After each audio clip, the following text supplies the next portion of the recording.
What is up? You are hanging out with Nowstalgia Pod, your weekly look what's going on in pop culture. My name is Pat Sheehan. I'm here with my co-host, Dave Martinson. Dave, big music week, and then big old Timothée Chalamet. Big old hammer at the end. Talking beautiful boy. How you feeling this week, though? I want to check in with you first. This is your last week being, what, 25? 26?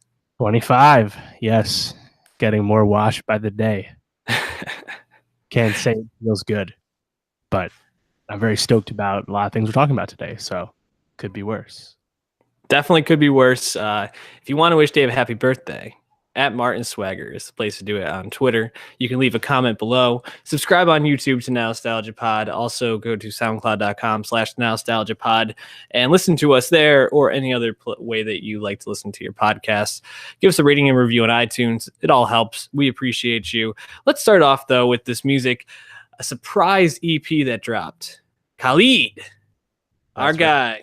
Actually, I don't even want to say our guy because I was thinking, he's very popular. I mean, you think about how Spotify puts the new projects that are dropped in their browse, and they usually put the most popular ones at the top. And he was at the very top behind Panic at the Disco Spotify sessions, which I was also thought was a strange move to put them above new and original music.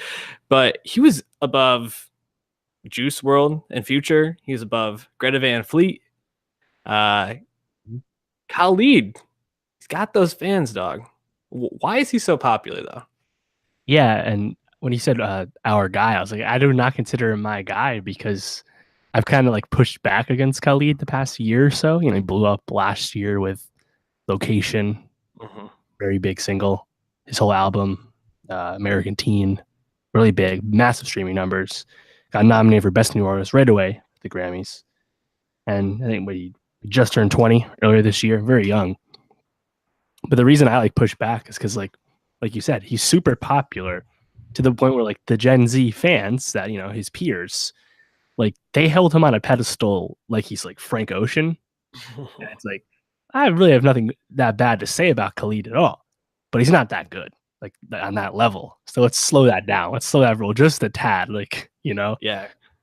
So he's overhyped by his own age group, I would say, despite the fact that I don't think he does anything bad at all.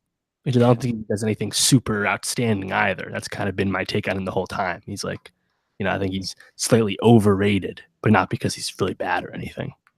Yeah, and I think that was kind of where I was at listening to his new EP, Suncity. There were some things in there I really liked. Vertigo was a song that especially caught my ear. It's very, I don't know, kind of chilly in ways, but also, I guess it sounds very distant, but brings a warmth to it that I think kind of mixes together really well and sounds really intriguing. But I found the whole thing just kind of not really sure what he was trying to say, not really sure what he's trying to get across. And it sounded very just middle of the road. He couldn't really decide which direction he wanted to go in. And it just kind of hit me as uninteresting. It was good music to have on in the background at work, though. I will say that, which I don't know if that's a compliment, but if that's what he's going for, he nailed it. And that's the thing. Nothing Khalid does is offensive, like you said. Put on his music, if you're into that chill R&B, I think Vertigo in particular on this new EP, a little more poppy sound, but he's really an R&B singer at the end of the day. And again, it's not going to rub you the wrong way. Won't really put you to sleep either, but it's also not going to wow you. At least that's where he's at now. I don't think he's got a good voice, not a great voice. I think his songs are written fine. Do anything great, doesn't do anything bad. So the fact that a lot of his songs are super high streaming numbers, that is fine. I just don't quite understand why that is, because I think there's better options if that's what you're looking for. But hey, the kids like him. Can't begrudge him for it. Yeah, no, I mean, he's only 20 as well. So there's a lot of time for him to grow as an artist and find his voice. And I think, like you said, Vertigo's a standout. There's some things I think to like on here, but for the most part, we're both kind of down on this and hope that his next full-length project will be a little bit more substantive, perhaps. A band, though, that we've reviewed their last couple, or at least their last album, Um, Cloud Nothings. They broke out in 2012 with their album Attack on Memory. But Life Without Sound, their last album before Last Building Burning, I think, especially my take on it was they're trying to become a little bit more pop, a little bit more something that can appeal to more people, because they had a very punkish sound before, and they did that with that last album, but it took away some of their bite. They definitely course corrected for this album and brought a lot more bite and a lot more, I think, traditional Cloud Nothings, even veering into the skid a little bit more than they had to. This is probably their most edgy album yet. Knowing that you're not a big rock fan, I was wondering if this was an album that you dug at all, or if this was something you were like, pass, hardcore pass. Yep. So I'm a big pass on this type of music. It's a no from me, dog. This ain't it, Chief. No, I think specifically, I think the worst moments on this album for me, they just sound, it's like loud noises, it's like the vocals are sometimes incoherent to me, and it's really, really loud drums and stuff, and I was like, this didn't do anything for me. I guess it's hard, I'm sure if that's what you're looking for, this probably is pretty appealing. That's really not what I like. So yeah, it didn't move the needle for me. But again, it's not shit I usually like, so don't take that with a grain of salt.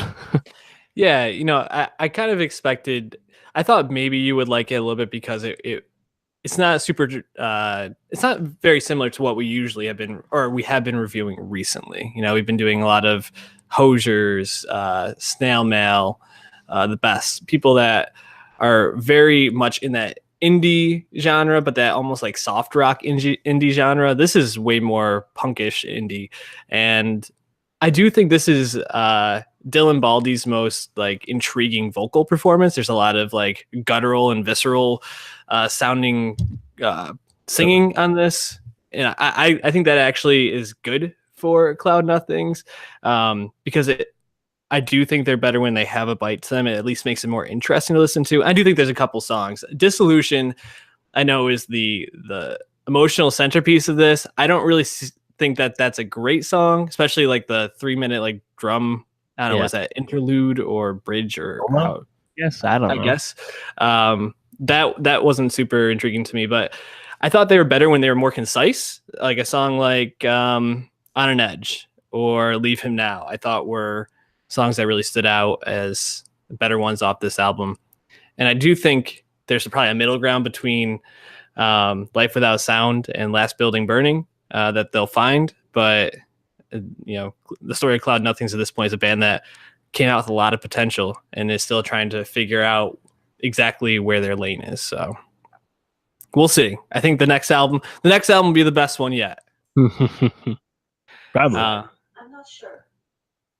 My Alexa just out of nowhere jumped in there. Sure. But yeah, she just said, "Sorry, I'm not sure. I don't know where that came from." She might not believe in Cloud Nothings as much as you. Seems like it. Why don't we jump though to Greta Van Fleet, because I want to save Future and Juice WRLD before the end. And I know that you don't like Cloud Nothings, but Greta Van Fleet you gotta like. Yeah, it's fucking awesome. But that's because it doesn't sound like modern rock music. That's why I like it. So you like it because it sounds like classic rock music? Yeah, it's classic rock, which doesn't exist anymore.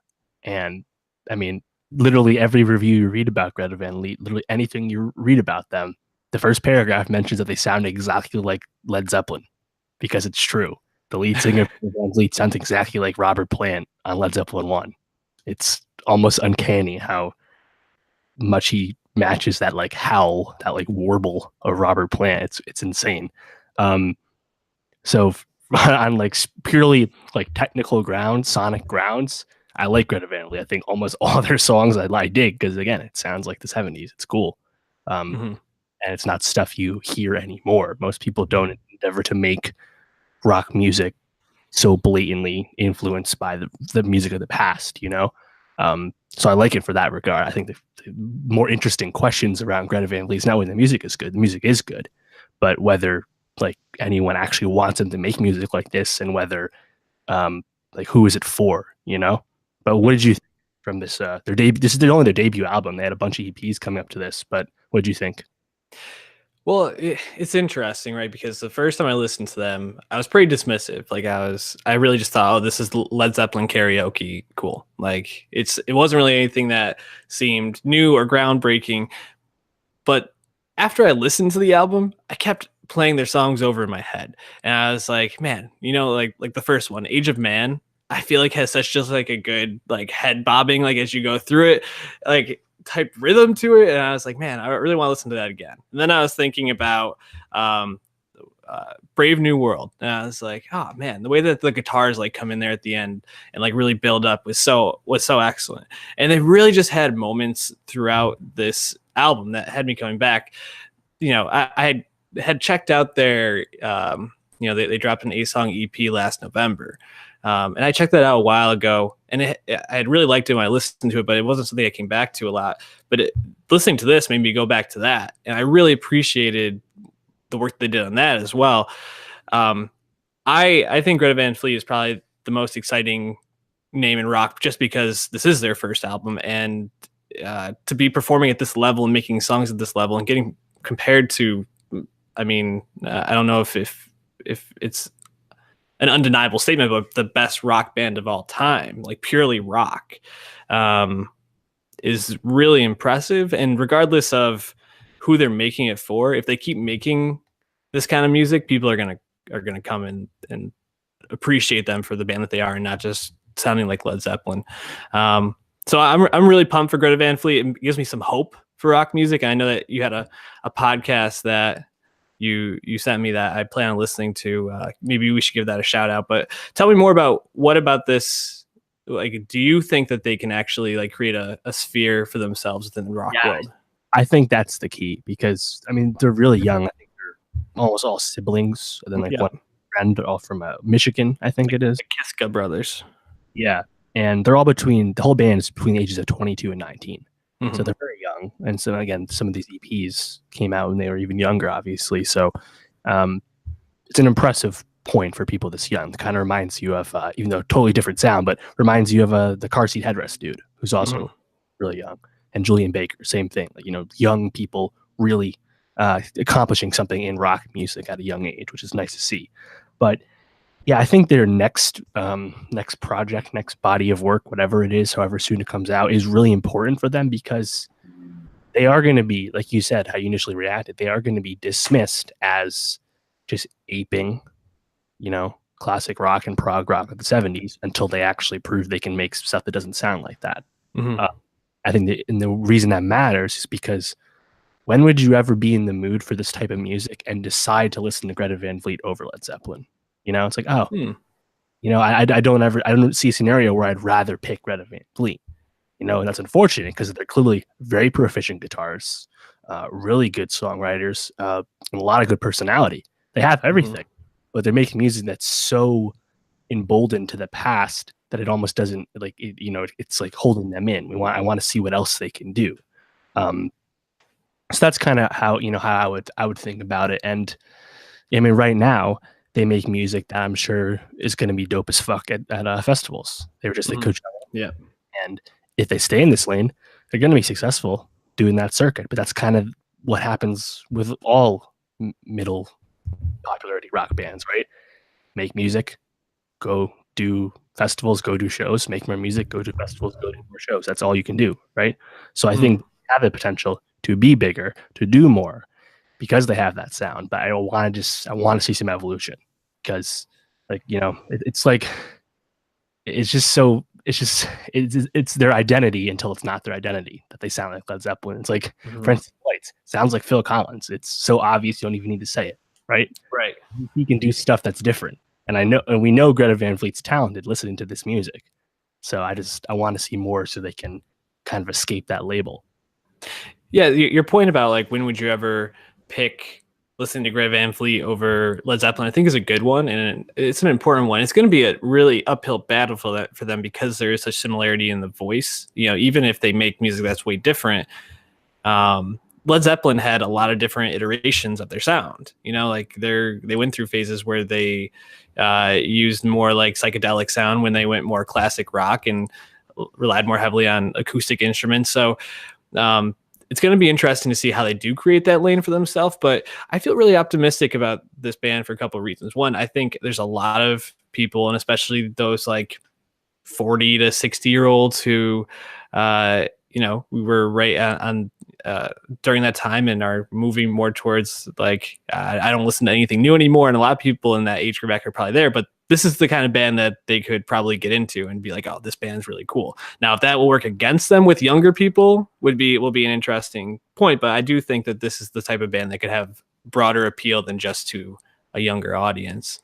Another interesting thing about them, and just thinking more about the idea of like, when would like what they could do to really differentiate themselves, is I think there's been such a gaping hole for a band like them in the sphere of rock that even if they can't totally differentiate it, I mean, they're always going to be compared with the voice, and I think even their guitar sound, I think that's okay, because I think that a lot of people want to have a band like them that they can go see, that they can tour, and that, you know, every time they're coming around, they're going to buy their ticket and they're going to see a great show. I saw people commenting on their YouTube videos. They haven't even produced their Kashmir yet. They haven't made their Stairway to Heaven yet. And they're going to be put into this sphere where they're going to have to meet these really lofty expectations. But the songs that they thrive the most on, I think, are their longer songs, because they are able to riff off each other so well. They obviously have chemistry. I think Greta Van Fleet's going to be here for a while. So that's our very positive Greta Van Fleet review. Any last thoughts? Yeah, I think the path for them is to be like Kings of Leon. You know, Kings of Leon evolved a little bit, but their original sound was more and bold in the past than really anything that was coming out at that time in the mid 2000s. Mm-hmm. So I think that kind of path to getting bigger, but also evolving the sound is would make sense to me. And not Kings of Leon also sounds quite different, obviously. But I think that should be like the thought in mind to evolve the sound. The template. Man, we've been talking a lot about Kings of Leon recently. I feel like we were talking about them. What? I said shout out Jackson, Maine. Yeah, Jackson, Maine. Oh, man. I didn't think without putting an album out, Kings of Leon was going to get this much play this year. But hey, they have a real sphere within the culture at this point. It's kind of crazy, especially because when we were teenagers, that's when like Sex is on Fire and that whole album came out. So yeah, interesting. Anyways, let's jump to what I believe this was another surprise drop. Maybe I'm wrong, but Future and Juice WRLD, World on Drugs. Can you give me some? Man, we've reviewed Future's last couple albums. But Beast Mode was his most recent one. Beast Mode 2. Beast Mode 2. And I think the takeaway basically for us was there's some good songs on here, some not so great parts, but overall we thought it was an okay project. Juice WRLD, released his debut album back in May. Correct. Having a big year because he was also featured on the Yachty album, which we're not going to be talking about in depth today unless you want to kind of go into it quick. But I didn't really know much about Juice WRLD coming into this, and really my takeaway is that there's something here, you know, that they obviously have chemistry, and I think they have a good way of playing off each other and building songs. But I didn't really find anything spectacular about this album, except for maybe one or two songs. I think the title track is probably my favorite. But I wonder if I'm wondering if I'm in the minority here, because I saw a lot of love for this album on social media. So what was your take? Where do you stand with this? Yeah, I thought it was actually really great. There's been a lot of collaborative projects in rap recently. I mean, just since the past calendar year, right? Halloween, Without Warning comes out. Metro Boomin, 21 Savage, and Offset. Very good. Then we had that Big Sean Metro collab. Not good. Super Slimy, Future and Thug. Decent. Huncho Jack, Travis and Quavo. Not that good. 2 weeks ago, we had Drip Harder, Little Baby and Gunna. very popular. Not a big fan of it, but a lot of people really like it. A lot of these collabs are coming out, right? And this is Future and Juice WRLD is one that I hadn't thought of until, I think like a week in advance we started seeing on social media that they were, I think, teasing videos from like music videos that they made, and I was like, oh shit, they have music coming out. Oh, they have a whole project coming out, a full length project. This is a really cool idea, and I think it actually really works on this because they complement each other much better than I thought they would. It's I think they harmonize quite well on this. They both fit each other's melodic sound, and Beast Mode 2, which we reviewed, was my favorite Future project I ever listened to. I've never been that big in the Future until this year. And then Juice WRLD obviously breaks out onto the scene this year. Lucid Dreams, massive song in the top 10. And Juice WRLD, the obvious comp is he sounds like Post Malone mixed with Lil Uzi Vert. And, I think that, like you said, there's a lot there. There's a lot of potential with him. And he also has a lot of similarities with Future in terms of the way he raps about his demons and his substance abuse and his struggles in general. There's a lot of the Venn diagram is interesting. And listening to this World on Drugs, I think from the jump I was like, oh fuck, like they have great chemistry right away, and this shit bangs. I thought Jet Lag, Astronauts, and Fine China, the first 3 songs, great sequence, and it was fucking bangers. And then, like you said, there's some more introspective shit further down the track list, like the title track. And I think obviously there's some fat, of course, but didn't overall, need to be 16 tracks. Yeah, but I was pretty impressed because I didn't expect it to be as good as it was. So do you feel like you're impressed because you didn't expect it to be that good, or were you legitimately like, wow, there's some really, really good songs on here? Yeah, no, I legitimately like a lot of songs. Okay. Yeah, I think I talked about this when we reviewed Beast Mode 2. Trap is not my favorite sound. And I mean, I think my musical trap. What? It's peak trap right now. It's hard to see. And I think that a project like this, which I think is very clearly in the trap lane, they do have some songs that, like, you mentioned Astronauts, I really, really liked. And also just kind of looking through the track list here, let me pull it up. I just had it. There was one near the end that I thought was really, really good. Maybe it was 7 a.m. Freestyle, actually. That was one that stood out to me as a really good one. I don't know. Juice WRLD, I'm very intrigued by. I definitely want to go back. I didn't get a chance to listen to his debut album, but I really want to listen to that. I think that Future is what it is, and he's got the songs like Mask Off. I fucking love that song. I think it's great. And then he's got other songs I really just hate, and I'm gonna kind of play that role with him for the rest of my life. I'm never gonna be a huge fan of him, but I'll probably find some of his songs intriguing. So, yeah. Do you think Juice WRLD's got the staying power? Yeah, for sure. Shit, he'd be someone I hope can reel in his drug use. About him. If you listen to his debut tape, songs like Black and White, he's got a bunch of songs where he just, with my black friends doing cocaine with my black friends, am I right? Like he's like so blatant with his drug use as a young guy. I'm just worried about him a little bit, but yeah, he showed a lot on that tape. I think the tape isn't flawless by any means, but he showed a lot of introspection. Again, similar to Future, but I think maybe even more personal, more more intimate. So I think with that, and also the fact that he can really like ride beats, I thought that's really what impressed me with his performance on this tape was that, I think these are some good beats. I thought there was, I think, 2 Wheezy beats I thought were really banged, and he could ride these beats really good. And it's almost like he's being what we've wanted Yachty to do. He's like, he can be melodic, but he also the rapping, and he's just more consistent at it already than Yachty has been so far. Like the song Wasted with Uzi off his new tape, it was like added to the tape after it came out. It was like a late single kind of deal. That's another one where like he just showcases a lot of versatility within the lane he's in right now. So yeah, I think he has a lot of potential for sure. So I hope he, I didn't expect him to release another project so soon because he got so big or making that cash right now. So this was a pleasant surprise, and I hope he keeps it up. Well, we already updated the Best of 2018 Nowstalgia on Spotify, so go check that out and stay up to date with all the music that we're talking about. We also put on Sampha from his new track from Beautiful Boy. It was in the closing credits, and it's really, really I thought it was a fabulous song, not only driving the point of the movie home, fitting the vibe of the movie perfectly, but also just Sampha right now is, I feel like you can't miss with most of what he's put out.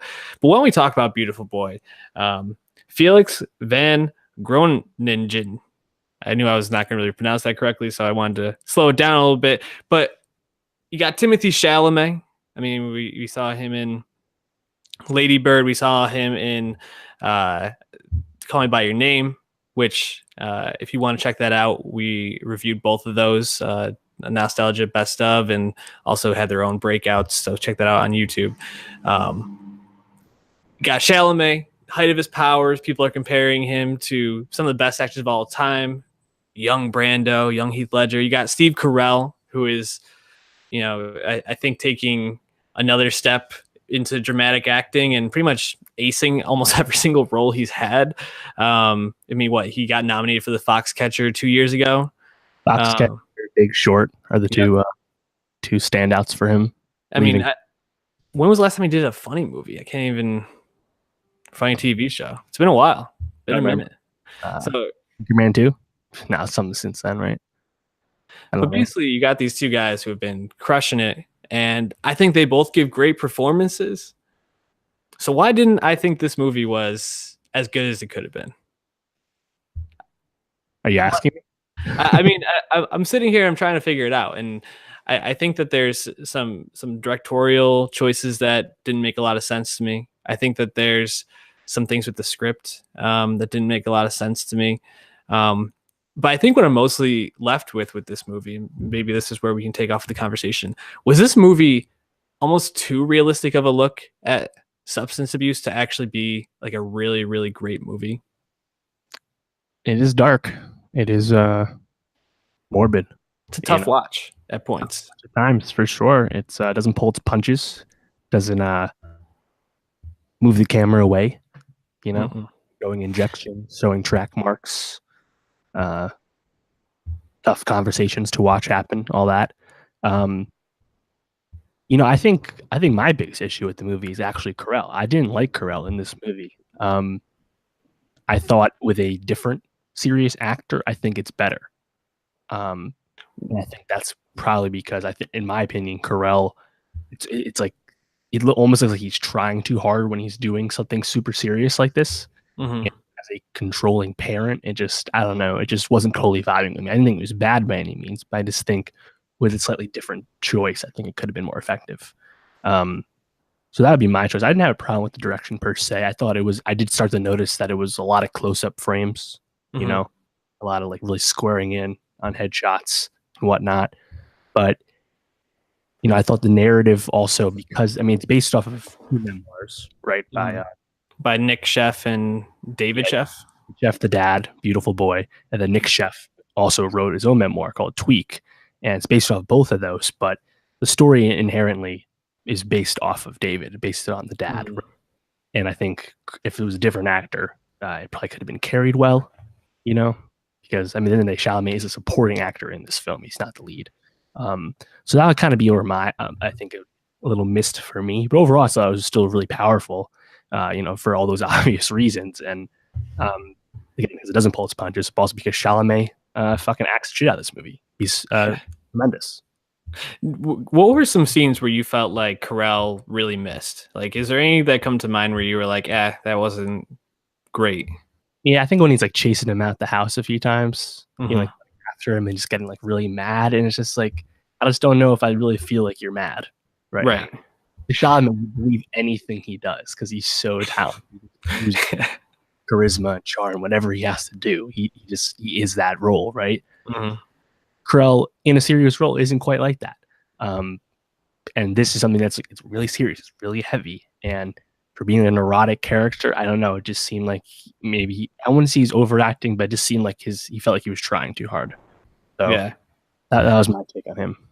It's interesting. I remember there was a scene where Maura Tierney is talking to him as he's like packing a bag to go look for Nick. It's near the second half of the movie, and in New York. Yeah, and he got like really mad, like out of nowhere. It felt like it really elevated quickly. And that was probably one of maybe like 2 or 3 times I was kind of like, I don't know if that was that great. Like you said, Chalamet, I thought was pretty much excellent, and I can't really think of too many scenes where I left thinking like, man, Chalamet missed there, because I don't even know if there were any in the movie, honestly. And talking about like the direction and the script, I thought the timeline jumping, and especially in the beginning, was a little like threw me off a lot. You know, they show Nick right in the throes of substance use, and then they say 1 year earlier, and they show a very short scene from 1 year earlier, and then it goes back to him when he's like 13 years old, jumping back. And then I was like, what are we watching here? That was a little confusing, and some of the flashbacks were a little bit I thought like too spliced in at points where it was a little confusing. I honestly could have done without almost all the flashbacks. You know, like we got it. We got the sentimentality aspect to it, right? We understand like that relationship already. It's like I feel like they just made it clear in Act 1. You know what happened, and the extra flashbacks later on throughout the movie didn't add anything to it. It just seemed like they could have trimmed those around, used different scenes, something like that. So yeah, that was an interesting choice. Yeah, and I guess like the follow up to that, and kind of where I was coming in with, is this too realistic of a look? And it doesn't pull any punches. There's, there's a scene where someone, that young girl, is revived from an overdose, and you actually see him like giving CPR to her, and she like comes back to life. It actually shows them injecting the meth into their veins. It's very, it's explicit for the subject. Is you never really get that moment where Nick and his dad have that like reckoning, where they talk about what it is about Nick's relationship with his dad and with his family that contributes so much emotionally to his substance use. And obviously something that I think they do really well in this is they explain the physiological effects of addiction, and how at a certain point the person loses a lot of control over their own bodily sensations to addiction. But I do think I was waiting for that moment where they sat down, they had that like face to face. I guess the diner scene is the closest they could have come. That's my favorite. It's the best scene in the movie, I think, by far. But they never really talked about what it was about the family, and I really just wanted that. That also might be the therapist side of me, like have some resolution to this, like.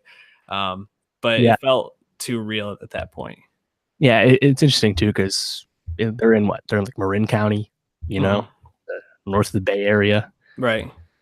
Very affluent family by all accounts, which also made me think this is taking place in the early 2000s, you know? Yeah.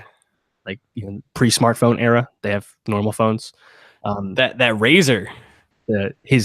So David's second wife is an artist, a painter, and is a freelance journalist working for Rolling Stone and other magazines. And they're in that fucking huge ass house. I was like, is that accurate? Certainly not. When you're looking at an artist and a writer living in a house like that, something I thought of. Didn't break the movie or anything for me, but because they, it was again some kind of almost obvious, almost tropey. It's like, and it's a real story. Affluent family, everything going for the kid, still finds his way, has issues, goes down that path. Almost stereotypical in a sense, but yeah. It ends rather abruptly. I'd actually be curious to see how the memoirs go, because I assume the flashbacks are rooted in David's memoir, right? That's be a big part of that. But they basically end the movie with text on the screen, but they give you the information there that he is in recovery. And he's been sober for 8 years, something like that. Right. But I think the crux of the movie, where the movie really works, is that first diner scene, where I think that's Chalamet's reel for the award right there. Haunting as fuck. He's so good. Yeah. But really, just the whole sequences around his 2 relapses are tremendous and incredibly hard to watch. Just feel it happening, and it's really difficult. And then also, I think what was really haunting for me was when he discovers his notebook. Book. And he's seeing these like dark cartoons and reading what he says when he's really high, and it was some tough stuff. And I think all of those moments really work. And again, the movie would not ultimately be successful without Chalamet's performance. But I think his performance around those tenets of the movie, it was tough to watch, but absolutely worth it. Yeah, and the thing is, this is 65% Rotten Tomatoes, but I don't think the movie is that bad. I mean, if I had to give it a rating scale of 1 to 100, I'd probably put it like a 75 to 80. I think mostly it's just Chalamet balling out, and the other performances are good. Maura Tierney's good. Amy Ryan is good. It was kind of sad to see, like Steve Carell and Amy Ryan like as divorced after. If anyone that watched The Office, I was kind of sitting there like, oh, Michael and Holly, come on, man. But I think this is the sort of movie that kind of similar to First Man. I probably wouldn't like go back and want to rewatch super quick just because it is so heavy, but it's an achievement in terms of telling a really difficult story and having, I think, 2 really good performances, and Chalamet being, I mean, a shoo-in for at least a nomination in this role. Oh yeah, I think at this point he's the favorite for Best Supporting Actor. I think right now his chief competition would be Mahershala Ali for Green Book, which is yet to come out. And he's obviously no easy foe. He just won for Moonlight, obviously. Mm-hmm. But, I mean, this proves. I think a lot of the big takeaway for a lot of people is this proves that Chalamet is not a fluke in any sense. Calling by Name was legit because he is that talented. He is that good. And 22 years old, he's already passed River Phoenix. He's already. I think he's starting to surpass Heath Ledger, because he's the thing with Chalamet and Lucas Hedges as well is that they just continue to make amazing choices. Yeah, talented directors, great scripts, and even if they're not leading roles, again, this is Hedges. Boy Race will be Hedges' first leading role this year. You need to be very choosy with their projects. So that's really impressive, because you look at other young actors that came up, something like Leonardo DiCaprio, they weren't nearly as selective back in the 90s. But I think speaking of the critical reception, I think it's interesting, 65%, that's effectively 50-50 in terms of it's not consensus, Yeah. And I've been reading a lot of the reviews, and just interesting to see that they would, a lot of, half the critics are saying the review is negative, and a lot of the critiques are the same. It's structural things, Carell related, like there's nothing offensive about the movie. So it's just it's almost being held on a very high pedestal, But I would encourage people to read a lot of the reviews, especially if you like the movie, just to see what that perspective is, because I think a lot of people are eloquent about it. But it is interesting to see that it's, effectively 50-50 the critics. Yeah, definitely. And I think that this is just an important movie to watch, because I do feel like this is a really important topic that a lot of people don't really understand. And it's good to see these sort of stories being made. And I think I would count this as a win for Amazon Studios for sure, because they're going to get at least one nomination out of it. And there will probably be some technical ones as well. So it's making good money so far relative to the scope of the movie. So yeah, it's not even in wide release yet, I don't think. It's in a few hundred theaters as of this weekend. Yeah. Doing very well as a per theater average. So you figure it'll play for a little bit. So it'll make some money. Again, obviously not an expensive movie to make. It's not making that Halloween money though. That's for sure. Any last thoughts on Beautiful Boy? Again, we see it for some reason. Still watching, I very recommend the movie. Yeah. Very excited for Chalamet's next roles. The King, his Henry V movie, which has Robert Pattinson, Joel Edgerton, and Ben Mendelsohn in it as well. It's gonna be a movie for sure. His role with Greta Gerwig in Little Women, the 8th Little Women remake, which Saoirse Ronan, Meryl Streep, Emma Roberts, Florence Pugh. So those are his 2 movies next year. So then down the line from that, he's gonna star in Denis Villeneuve's Dune movie, finally getting that made. So, I saw some people saying that, oh, Chalamet's too talented. Let's get him in a Howard Hughes movie, get him in a New Breakfast Club. And it's like, I don't know if anyone's like clamoring for him to switch genres. I think we're all just happy to watch him make these amazing choices, Yeah, and at this point, can you really like knock his choices? Like the guy knows what he's doing. And following that vein, doing something bigger in scope, he's still picking Denis Villeneuve to make that movie. Yeah. So he continues to just hit dingers. So I'm fucking a huge fan. Yeah, no, it's Chalamet is can't miss right now. He's on a different plane, and I think Lucas Hedges after his next movie is going to be in the conversation. So, and he's going to be in mid-90s just this coming week, which actually is a good segue into what we'll be talking about next week. What do you got? Mid-90s, Jonah Hill's directorial debut. Been watching a lot of Jonah's press. Very exciting. That's the big film release. Wildlife, Carey Mulligan, Paul Dano's directorial debut is similarly in very small release right now. It might be around by me and you. We'll see if we get to it this week, but I'm definitely eager to watch that at some point. Nothing